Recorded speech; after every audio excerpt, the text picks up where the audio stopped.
Halo, selamat pagi, siang, sore, malam, dan Assalamualaikum warahmatullahi wabarakatuh buat semua teman-teman kelas komunikasi dan psikologi sosial. Dan hari ini kelompok 4 akan menjelaskan materi tentang adiksi internet. Dan di sini kelompoknya terdiri dari Dimas Angga, Adelia Dias, Nadia Alisa, dan juga Aulia Aziza.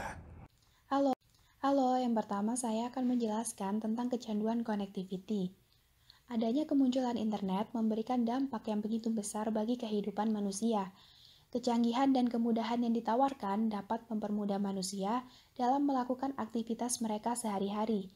Sedangkan di sisi lain, adanya kemunculan internet dapat menyebabkan munculnya sebuah adiksi atau kecanduan dalam menggunakan internet. Kecanduan adalah kondisi di mana tubuh atau pikiran yang terlibat secara terus-menerus dengan sebuah aktivitas yang sedang dilakukan. Di zaman seperti sekarang ini, sebagian besar dari kita mungkin tidak menyadari bahwa kita telah bertingkah laku seperti seorang screenager, karena hampir di setiap kegiatan kita selalu melakukan connectivity. Berdasarkan sebuah penelitian di University of California, pada tahun 2008 kita mengkonsumsi informasi 3 kali lipat lebih banyak dibanding dengan informasi yang kita terima pada tahun 1960. Menurut Clifford Nash, profesor komunikasi di Stanford, ada kelompok manusia yang saat ini sedang tumbuh pesat. Bagi mereka, informasi baru yang paling remeh sekalipun atau kabar yang paling samar sekalipun bahwa ada hal baru yang terjadi di belahan bumi yang lain itu sungguh tak tertahankan. Menurut pernyataan Clifford tadi, maksudnya adalah kita sebagai seorang screenager merasa harus tahu tentang apa yang terjadi di seluruh belahan bumi, termasuk pada informasi yang terjadi seremeh apapun itu. Karena hal itu, membuat kita masuk ke dalam budaya instant digital gratification, yang di dalamnya selalu merasa sibuk dan ada hal yang perlu untuk dikerjakan. Meski ironisnya, seringkali kita tak pernah merasa puas dengan apa yang telah kita pilih. Menurut informasi dari Computer Addiction Center di Harvard McLean Hospital, sekitar 5 hingga 10% pengguna internet mengalami ketergantungan. Sebagai contohnya, pada kasus pasangan di Korea Selatan yang menelantarkan bayi perempuan mereka karena terlalu terobsesi dengan kegiatan mengasuh bayi avatar di dunia virtual. Karena sikap ketergantungan dari pasangan Korea Selatan itu memberikan dampak buruk terhadap kehidupan mereka. Salah satunya yaitu anak bayi perempuan mereka yang tidak terurus dan pada akhirnya mati karena kelaparan. Melihat dari kasus tersebut, membuktikan meskipun kecanduan pada internet belum dikenal sebagai gangguan medis secara global, tetapi pada nyatanya, adanya sikap ketergantungan pada internet dapat memberikan dampak buruk yang berakibat fatal bagi kesehatan dan perilaku penggunanya. Contoh lain dari ketergantungan connectivity adalah kebiasaan orang-orang di zaman sekarang, khususnya para remaja, dalam menggunakan handphone. Seperti ada informasi yang harus dipantau selama 24 jam, mereka bahkan tak pernah bisa jauh dari handphone yang mereka miliki.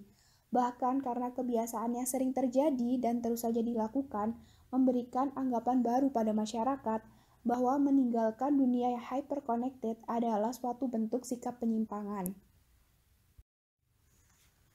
Seperti yang kita tahu bahwa orang yang termasuk dalam screenager sudah terpengaruh akan pesona dari kehebatan internet. Bagi mereka, tanpa melakukan connectivity, mereka bukanlah apa-apa, termasuk dalam menggunakan sosial media, sebut saja pada Twitter. Sebagian dari pengguna Twitter menghabiskan waktu mereka secara detail untuk berbagi informasi mengenai kegiatan sehari-hari mereka melalui Twitter. Mengutip Richard Watson dalam Future Minds, How the Digital Age is Changing Our Minds, Why This Matters, and What We Can Do About It. Generasi sekarang ini adalah generasi yang menghabiskan waktunya di depan layar. Watson bukan hanya meramalkan, tetapi sekaligus memberikan peringatan tentang apa yang akan terjadi pada pikiran umat manusia pada masa yang akan datang. Ia juga ingin membagikan keprihatinannya akan dampak psikologis dari komunikasi internet. Watson dan beberapa psikiater merasa prihatin tentang efek keterhubungan yang terjadi pada penggunanya, karena dengan adanya kemunculan internet yang tersebar secara luas, tentu dapat mengubah perilaku dan pola pikir bagi penggunanya. Halo semuanya, aku Nadia. Di sini aku mau ngasih tauin kalian tentang beberapa arti dari internet. Nah, di bagian internet perkenalan yang tidak diperlukan ini, diberikan beberapa definisi dari internet. Yang pertama, internet adalah jaringan komputer yang saling berhubungan secara global atau mendunia. Internet juga adalah a computerized textual communication system, yaitu sistem komunikasi tekstual yang dilakukan dengan menggunakan komputer. Secara singkat, internet adalah a library, a telephone, a public park, a local bar, a shopping mall, a broadcast medium, a print medium, a medical clinic, a private living room, and a public education institution.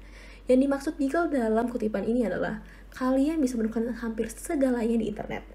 Seperti yang kita ketahui, pada akhir abad 20, para ilmuwan internet menemukan wilayah baru atau yang biasa kita sebut dengan cyberspace.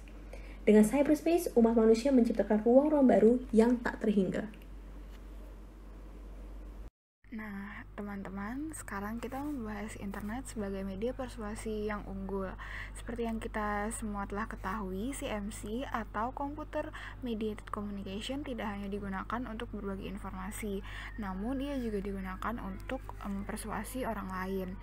Nah, ada beberapa keunggulan dari internet di atas media-media lain yang telah muncul sebelumnya. Yang pertama yaitu komputer itu persisten, gigih, dan tekun. Seperti yang kita semua sudah ketahui juga, persisten dalam bahasa Inggris artinya terus-menerus melakukan sesuatu walaupun menghadapi kesukaran atau perlawanan. Sekarang aku akan memberikan contoh, yaitu kita anggap saja aku sedang ingin mentransfer saldo GoPay kepada temanku. Nah, sekarang sudah ada peraturan baru yang mewajibkan pengguna untuk mengunggah foto diri sendiri dan KTP sebelum akhirnya mengupgrade akun menjadi akun premium yang bisa melakukan transaksi saldo. Nah, karena akunku belum premium, maka aku akhirnya merasa malas dengan peraturan harus mengunggah foto dan KTP.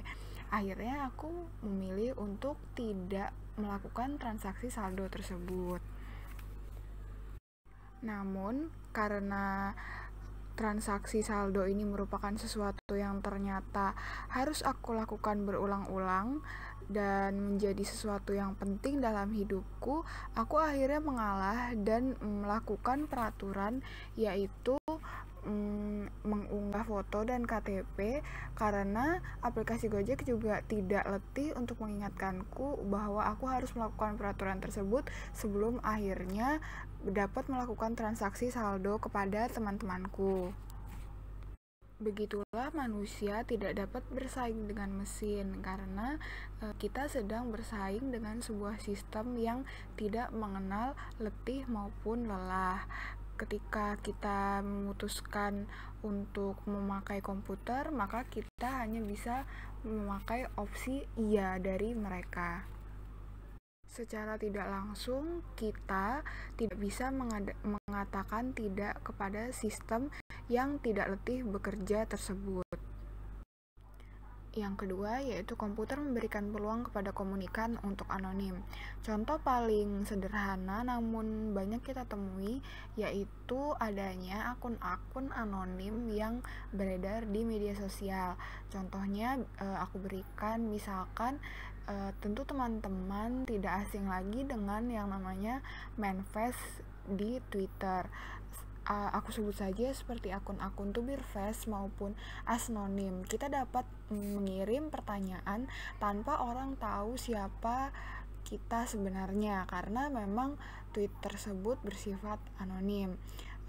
Seperti juga admin-admin Tubirfest yang biasa memberikan statement-statement kontroversial, namun kita tidak bisa menganggapnya terlalu serius atau mau dibawa ke jalur hukum, karena kita juga tidak tahu siapa yang berada di balik akun-akun tersebut. Tentu kita sering melihat orang-orang yang memakai juga ava-ava Korea yang kemudian marah-marah di Twitter, namun bagaimanapun juga hal-hal tersebut tentu tidak akan kita temui di kehidupan sehari-hari. Tidak mungkin aku mau marah dengan benar-benar belak-belakan ketika sedang bertemu orang secara tatap muka. karena itu akan berbeda sekali nuansa dan perasaannya dengan mengetik kemakian atau kemarahan secara anonim di internet. Yang ketiga yaitu komputer dapat menyimpan, mengakses, dan manipulasi sejumlah besar data. Contoh paling sering kita temui di kehidupan sehari-hari ketika kita berbelanja di sebuah portal. Katakanlah misalkan aku sedang mencari pulpen di Shopee, maka aku mengetik pulpen di kolom pencarian. Nah, kemudian muncullah pulpen-pulpen yang kemudian aku pilih-pilih mana yang aku rasa aku butuhkan, kemudian aku menyelesaikan transaksi dan selesai. Namun ketika aku membuka Google yang notabene bukan merupakan bagian dari Shopee, kemudian muncul iklan-iklan yang juga menawarkan pulpen yang ternyata baru saja aku beli di Shopee. Nah, internet punya kemampuan untuk mendeteksi apa yang kita mau ataupun apa yang kita butuhkan berdasarkan apa yang kita input ke dalamnya. Gitu, teman-teman. Yang keempat, komputer menggunakan semua modalitas. Nah, orang seringkali terpengaruh bukan karena pesan, melainkan dengan cara penyampaiannya. Tentu kita semua sudah sering juga mendapatkan cara persuasi yang seperti ini. Nah, dengan sistem komputer kita bisa menggunakan semua modus penyampaian, dari mulai gambar, audio, video, animasi, atau bahkan sederhana hyperlink. Nah, teknologi ini bisa menimbulkan efek yang menggabungkan semua modus untuk menimbulkan dampak persuasif yang sangat optimal. Katakan saja misalkan ada banyak sekali bentuk iklan dari produk yang sama yang kemudian menggait berbagai macam orang dengan latar belakang yang berbeda namun akhirnya membeli produk yang sama. Katakanlah aku senang sekali dengan produk skincare Laneige, katakanlah seperti itu. Nah, bentuk modalitasnya aku bisa saja sedang membuka YouTube, kemudian ada iklan yang menampilkan Laneige dipakai oleh aktris favoritku yang biasa main di drama Korea. Di sisi lain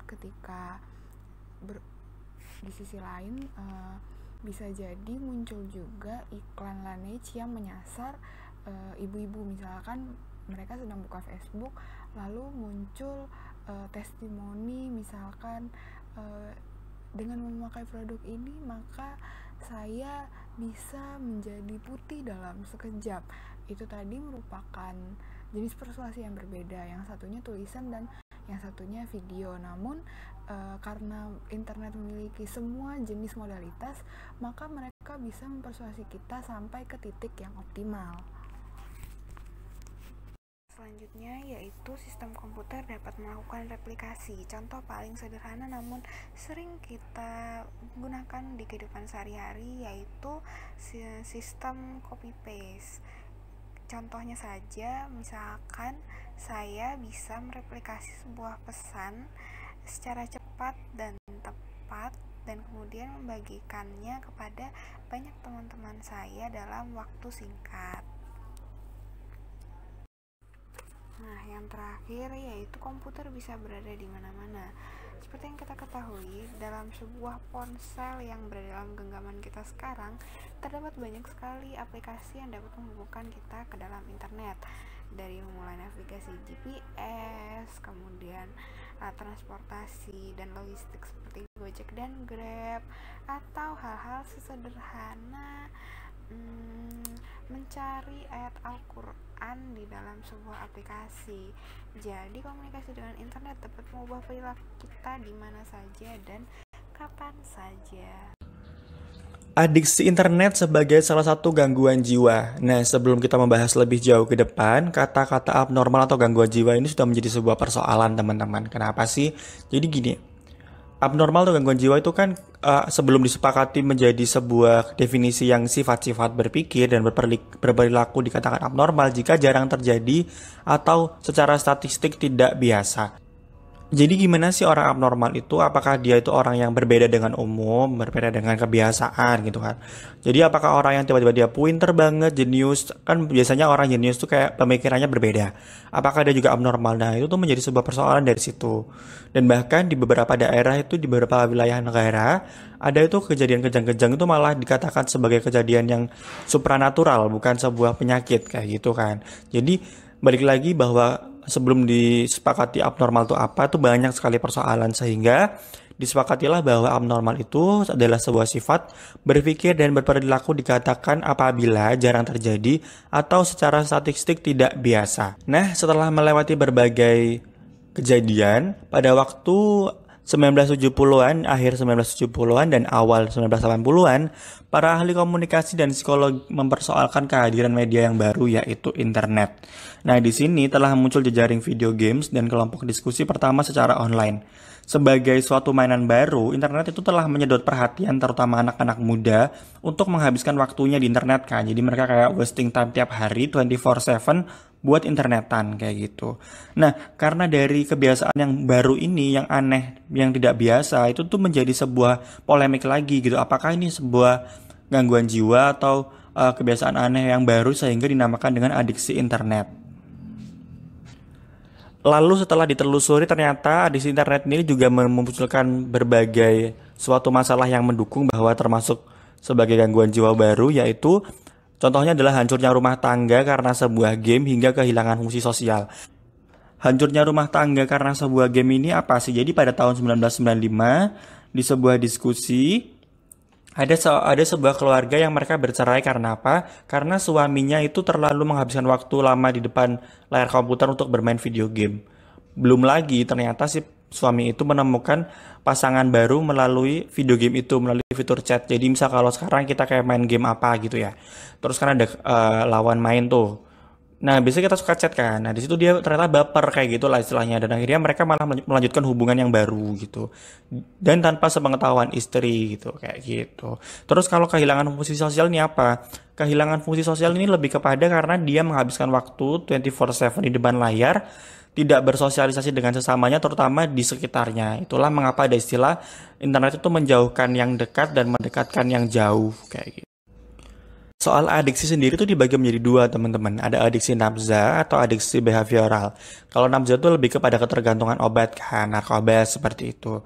Terus ada penjelasan dari Young pada tahun 2010 bahwa dia menyebutkan adiksi internet itu didefinisikan sebagai ketidakmampuan individu untuk mengontrol penggunaan internet, menghasilkan masalah berat dan ketidaklengkapan kerja otak atau mental fungsional dalam kehidupan sehari-hari. Nah, untuk aspek-aspeknya akan aku jelaskan di slide selanjutnya. Aspek-aspek adiksi internet yang menurut Young, yang pertama ada ciri khas atau salience. Biasanya dikaitkan dengan pikiran-pikiran yang berlebihan secara mencolok berhadap internet, berhayal atau berfantasi mengenai internet. Jadi dia tuh kayak susah mengatur pemikirannya dalam internet gitu kan. Yang kedua ada excessive use. Nah ini tuh apa sih? Dia tuh penggunaan yang berlebihan. Penggunaan internet yang terlalu berlebihan biasanya dikaitkan dengan hilangnya pengertian tentang penggunaan waktu atau pengabaian kebutuhan-kebutuhan dasar dalam hidupnya. Contohnya adalah karena kita sering banget main game atau main internet gitu kan. Dia tuh kayak lupa jam gitu kan. Biasanya kalau kita mengatur jam, makan kita jam segini, mandi jam segini, melakukan hal ini jam segini. Karena internet ini kita lupa bahwa kita punya jam-jam tertentu atau pengaturan waktu hidup kita. Kayak gitu. Individu biasanya menyembunyikan waktu online atau waktu yang digunakan untuk mengakses internet dari keluarga atau orang terdekat. Sama seperti kita kalau misalnya kita HP-an, sembunyi-sembunyi dari orang tua kita, terutama ibu kita, gitu kan. Juga ada neglect to work, yaitu individu mengabaikan pekerjaannya karena aktivitas internet, sehingga produktivitas dan kinerjanya menurun karena berinternet. Ini lebih kepada karena kita kecanduan, akhirnya kita mulai tanggung jawabnya berkurang gitu kan, dan itu hal yang gak baik. Yang keempat ada anticipation atau antisipasi. Nah, di sini ini bukan antisipasi yang positif karena dia menggunakan internet sebagai strategi coping dari masalah, yaitu sarana untuk melarikan diri atau mengabaikan permasalahan yang terjadi di kehidupan nyata. Misalnya nih, kamu ada masalah sama teman. Oke lah buat mengantisipasi buat main game bentar. Tapi yang menjadi hal yang salah adalah kamu main game atau internetan tapi lupa akan masalahmu kayak gitu. Jadi buat pelarian gitu loh. Kadang juga internet dijadikan sebagai bahan buat hal-hal yang buruk untuk melupakan masalah itu tadi. Kayak gitu. Terus yang kelima ada lack of control atau ketidakmampuan mengontrol diri.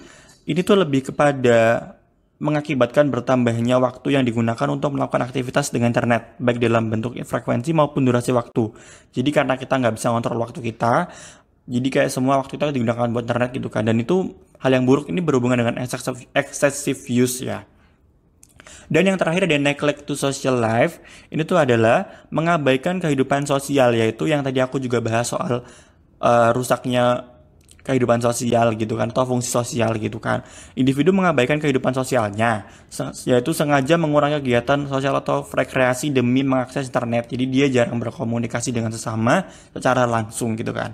Dan individu yang banyak menggunakan waktunya untuk melakukan aktivitas yang ada kaitannya dengan internet akan mengurangi aktivitasnya di luar aktivitas yang berkaitan dengan internet. Jadi dia balik lagi, dia lebih kepada tidak bisa memanfaatkan kehidupan sosial dengan baik, sehingga adanya rusak atau pengurangan fungsi